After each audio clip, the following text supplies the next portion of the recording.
Toujours fidèle au programme du soir, Sinou Ward. Bonsoir et bienvenue à Regard Croisé, le tout premier numéro de cette semaine. Comme d'habitude, 4 sujets à aborder encore aujourd'hui. Nous parlerons d'abord de la Côte d'Ivoire. Laurent Gbagbo ne figure pas sur la liste électorale. Au Sénégal, Ousmane Sonko réclame des garanties pour assister à son procès. En République démocratique du Congo, une marche de l'opposition contre la vie chère est dispersée par la police. Puis nous terminerons bien évidemment par le Togo, progrès notable sur l'indice de développement humain selon le PNUD. Pour en parler ce soir, 3 invités sur ce plateau. Avec moi, Emmanuel Kwesi Johnson, vous êtes conseiller municipal au Golfe 5. Bonsoir Emmanuel et bienvenue. Oui, bonsoir mon cher ami et frère. À côté de vous, Gabin Adjaro, juriste, analyste politique. Bonsoir Gabin. Bonsoir Guillaume, bonsoir aux grands frères et bonsoir à mon co-débatteur que je ne veux pas dévoiler, je ne veux pas te voler la politesse quand même, mais un salut spécial quand même à tous les habitants de Kwélé, d'Afort et de Ponvier. Alors notre troisième invité, que vous n'avez pas voulu dévoiler, c'est bien Joa Komi Talaké. Il est journaliste et directeur de publication d'Afrique Plume. Bonsoir Joa et bienvenue. Bonsoir Guillaume et bonsoir à tous ceux qui ont le plaisir de nous suivre chaque lundi surtout pour des sujets qui vont dans l'intérêt du peuple. Alors, nous attaquons le premier sujet inscrit au programme. Côte d'Ivoire, Laurent Gbagbo ne figure pas sur la liste électorale. La commission électorale indépendante CEI en Côte d'Ivoire a annoncé ce samedi 20 mai que la liste électorale compte près de 8 millions d'électeurs. Sur la liste provisoire remise par la CEI aux partis politiques, un fait attire l'attention. L'ex-président Laurent Gbagbo n'y figure pas, une absence critiquée par son parti, le PPACI. Alors, au regard de la configuration actuelle du fichier électoral, Laurent Gbagbo ne pourra pas voter aux élections locales prévues pour le 2 septembre prochain. Êtes-vous surpris ou non, Emmanuel Johnson?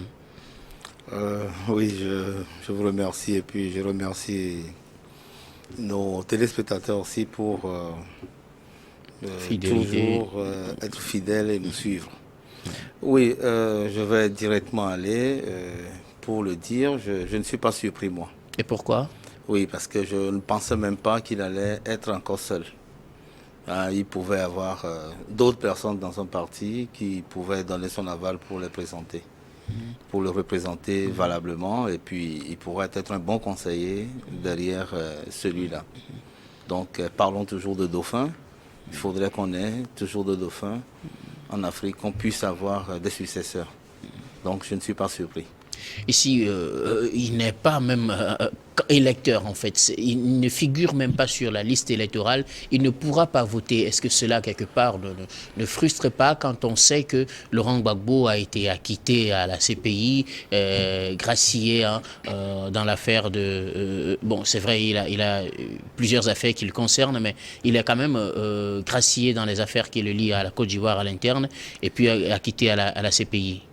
Oui, la justice fera certainement son travail. Et ça, c'est de l'injustice pure. Parce que ça n'a rien à voir avec ce que moi je disais, qui n'est pas candidat, c'est tout autre chose. N'étant pas candidat et ne pas être électeur, ça c'est deux choses différentes. Et puis, moi je pense que ça serait réglé d'une manière ou d'autre. Parce qu'il est... qu'on ne le veuille ou pas, un citoyen africain d'abord, et puis il est un citoyen ivoirien. Et il devait figurer sur la liste. Il devait figurer ça, je pense qu'ils feront quelque chose quand même peut-être pour ça. Nous reviendrons tout à l'heure sur les raisons avancées par les uns et les autres, mais à vous, Gabin Adjaro, quelle a été votre réaction? Laurent Gbagbo ne figure pas sur la liste électorale, tout simplement. Ah oui, avec mon œil de juriste, premièrement, c'est tout à fait normal que quelqu'un qui a été condamné dans l'affaire notamment du braquage de la BCEAO ne puisse pas figurer sur la liste électorale puisqu'il a été condamné et les charges de la paix sur lui, même si on peut dire que bon, il a été gracié, il n'a pas été amnistié, et donc du coup, ses droits politiques peuvent être réduits. Maintenant, on peut le voir sur d'autres angles, puisqu'on recherche la paix et la cohésion nationale, et puisqu'il est un acteur majeur de cette réconciliation-là, je pense qu'on devrait quand même revoir la situation et aujourd'hui le mettre sur la liste électorale. Moi, je pense que prochainement, lors de la publication de la liste définitive, son nom va y figurer et il n'y aura pas de souci puisque la CEI dit que c'est une liste provisoire. Effectivement. Donc, moi, je suis sûr et certain que bon... un bon maître, Alassane Ouattara et ses lieutenants vont quand même essayer de pouvoir trouver un compromis avec Laurent Gbagbo, qui est quand même un grand homme politique de la Côte d'Ivoire. Je pense que le pouvoir a été quand même surpris par l'acquittement de Laurent Gbagbo au procès de la CPI, parce que ce processus avait commencé avant même qu'il soit acquitté par la CPI. Donc aujourd'hui, le condamné, d'ailleurs, même, on va revenir peut-être sur le fond de ce procès-là, un procès assez expéditif pendant que Laurent Gbagbo et co-accusé étaient absents, et qu'on voit même la manière dont la situation était présentée lors du braquage. Là, moi, je trouve que chacun a des choses à se reprocher. On sait très bien que Bouaké, où il y avait le siège de la CEDEAO, c'était le fief de l'opposition, dirigé de maître à ce moment-là par Guillaume Soro, dont le bras financier, certains le disent, Alassane Ouattara, et un certain Sidiki qui était le commandant en chef de ces rebelles-là avait dit entre-temps que les troupes qui étaient venues pour braquer le siège de la BCEAO étaient venues de Korogo, qui était aussi un fief de la rébellion. Donc il faut quand même creuser à fond pour savoir réellement cela. Vous doutez de l'enquête sur l'affaire de la BCEAO, de comment le procès s'est déroulé. Nous y reviendrons tout à l'heure. Joachim Italaké, Laurent Gbagbo n'est pas sur la liste électorale, du moins sur la liste provisoire présentée au parti ce 20 mai. C'est surpris déplorable. Ou non? Tellement surpris, parce que pour moi, c'est nier en quelque sorte une haute personnalité qui a dirigé le pays pendant près de 10 ans et qui a su aussi, de par son humilité politique, après s'être acquitté à la CPI, qui a su faire un pas vers le président Ouattara pour, n'est-ce pas, essayer d'apporter quand même une touche particulière au mal qui s'était produit dans la crise de post-électorale de 2011. Pour moi, c'est parce que je pense, à mon avis, que le président Ouattara et tout son gouvernement, tout son staff, ne sont pas actuellement prêts à accepter la paix en Côte d'Ivoire. S'ils étaient tous prêts à accepter la paix en Côte d'Ivoire, je pense en toute honnêteté que cette histoire, je ne voudrais pas me prononcer sur le fond même du dossier parlant de sa condamnation par contumace liée au braquage donc de la CEDEAO, parce que en tout cas toutes les juridictions de la Côte d'Ivoire qui ont condamné, qui ont concouru à cette condamnation, je pense qu'ils sont conscients de ce qu'ils sont en train de faire. Mais sur la forme, je pense que ici nous sommes en train de parler de la Côte d'Ivoire, un pays qui a longtemps souffert, un pays qui a eu toutes les raisons sur la violence, n'est-ce pas, à pouvoir donc s'affranchir. On est en train de vouloir s'affranchir d'une violence qui a toujours caractérisé ce pays-là. Et on nous annonce des élections locales et au même moment, on nous dit qu'un ancien président qui a été acquitté, quand on dit qu'il a été acquitté au niveau de la CPI, M. Gabin, là, il peut nous dire, c'est-à-dire qu'il a été déchargé de tout ce qu'on retenait contre lui comme crime contre l'humanité. Par contre, il a été blanchi. Il a été blanchi effectivement par la CPI, mais il n'a pas été blanchi par la justice ivoirienne. Nous connaissons très bien ce qui s'est passé. On sait aussi que la Cour africaine des droits de l'homme et des peuples a nommément dit, clairement, a ordonné à l'État ivoirien de pouvoir donc inscrire rapidement, quand la décision est tombée en 2020, quand on l'avait radié, la Cour des droits de l'homme et des peuples africains a dit qu'il faut rapidement asseoir cette décision parce que ça ne va pas. Ça n'encourage pas la cohésion. Mais pour moi, au-delà de tous ces remues, je pense que le président de la République, Ouattara, il est conscient de ce qu'il est en train de faire et il sait que en face de lui, si le président Gbagbo se présentait, avait la chance encore d'être président ou d'être candidat à l'élection, peu importe qu'elle soit législative ou présidentielle, je pense que Ouattara aura sérieusement des difficultés s'il n'a pas d'automanœuvre de pouvoir truquer l'élection dans les urnes. Parce qu'il sait, et c'est pourquoi c'est une manœuvre politique. C'est pourquoi il use tous les moyens pour pouvoir donc écarter cet ennemi de taille, pour donc essayer d'avoir la même mise sur tout. Mais en le faisant, il oublie une chose. La Côte d'Ivoire n'est pas... Vous savez, la Côte d'Ivoire, c'est un peuple un peu atypique, un peuple qui ne se laisse pas faire autrement. C'est-à-dire que lorsque vous écartez un adversaire politique de taille, qui a des millions de personnes derrière lui, ben, écoutez, vous êtes en train de mettre de côté toutes ces millions de personnes-là. Vous leur dites qu'ils n'ont pas le droit d'être en Côte d'Ivoire. Et donc, c'est mettre encore de l'huile sur le feu en Côte d'Ivoire. Et donc, moi, je pense que, connaissant très bien la sagesse aussi du président Ouattara, il reviendra forcément sur cette décision. Il permettra que toutes ces condamnations qui pèsent sur lui soient ôtées et que vraiment Ouattara puisse retrouver sa liberté politique et civile. En tout cas, on attend de voir, mais pour le moment, certains cadres du PPACI, le parti de Laurent Gbagbo, pensent qu'en ce faisant, la CEI perd toute crédibilité dans l'organisation des élections. Pensez-vous également que le fait que Gbagbo ne figure pas sur le fichier électoral enlève la crédibilité, sa crédibilité à la CEI? C'est malheureux et tristement, c'est triste de le constater, même si je ne l'affirme pas à 100%. Vous savez, lorsque vous êtes une cour, on dit une commission électorale indépendante, la CEI. C'est-à-dire que c'est une commission qui doit outrepasser tous les clivages politiques, qui doit vraiment donner des décisions, faire des trucs, et même aller refuser d'exécuter certains ordres qui viennent, en tout cas, dans les coulisses.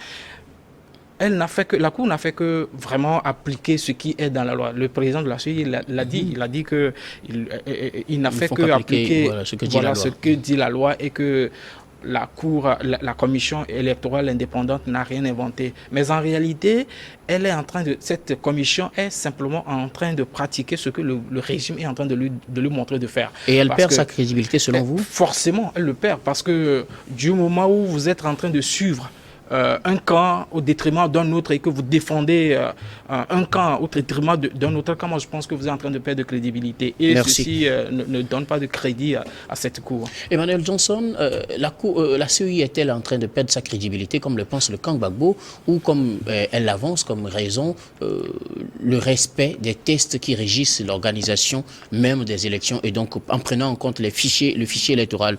Nous rappelons que Laurent Gbagbo avait été effectivement blanchi à la CPI, mais avait été d'abord condamné en Côte d'Ivoire avant de bénéficier d'une grâce. Alors, vu cela, est-ce que cela enlève sa crédibilité à la CEI, comme le pense le camp Gbagbo?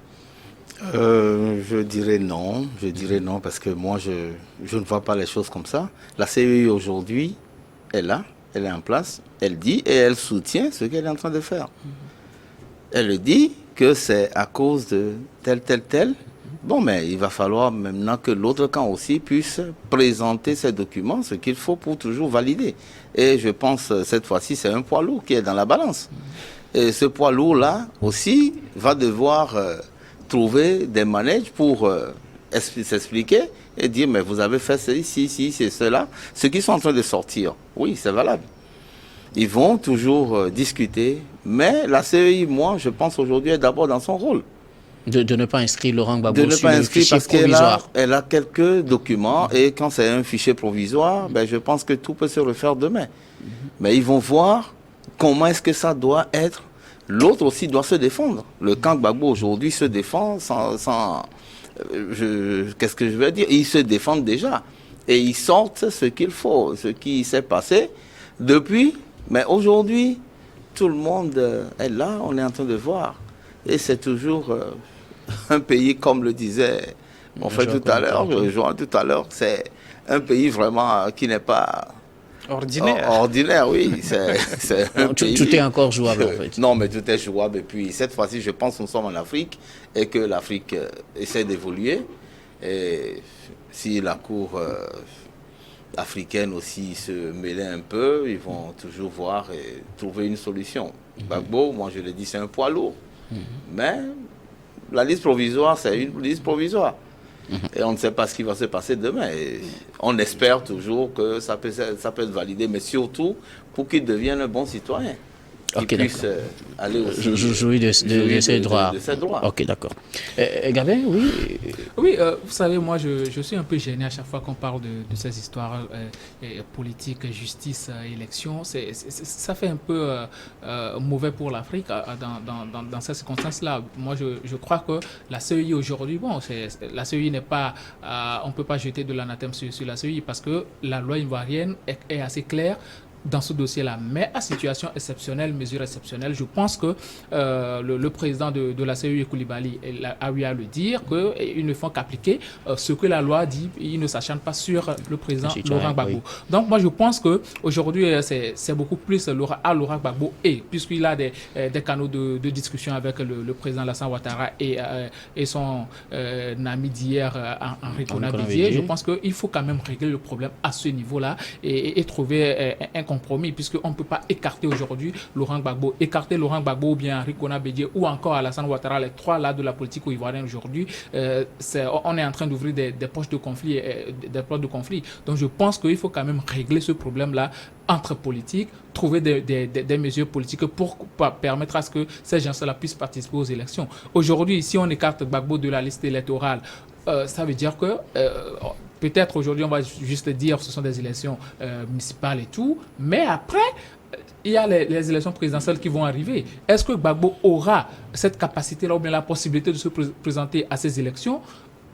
Il y aura problème, puisque s'il ne participe pas à ces élections en tant que, bon, peut-être électeur ou bien s'il peut se positionner ou bien candidat, je ne pense pas qu'on va lui accorder le droit de se positionner lors des élections présidentielles. Donc, il faut régler le problème là en amont pour ne pas créer d'autres points de conflit. Parce que la Côte d'Ivoire aujourd'hui, on ne peut pas dire que c'est totalement en paix. Il y a toujours de ces animosités-là qui règnent toujours entre... quand tu attends la déclaration, la dernière fois, moi j'ai écouté Bakongo qui était à Gagnoa dans le chef de Laurent Gbagbo, les propos qu'il a eu à tenir. Je pense qu'il faut quand même remédier à la situation, à ce que ces gens-là, les trois grands, puissent régler les problèmes à fond. Et ça va commencer par le fait d'inscrire Laurent Gbagbo sur la liste électorale. Heureusement qu'on nous dit que c'est une liste provisoire. Et je pense que les deux ou bien les trois vont quand même essayer de trouver des circonstances atténuantes pour que Laurent Gbagbo puisse être inscrit sur la liste et lui permettre de pouvoir soit s'inscrire en tant que candidat ou bien être électeur. Nous marquons donc sur ces propos la pause pour la première partie, nous revenons pour la suite.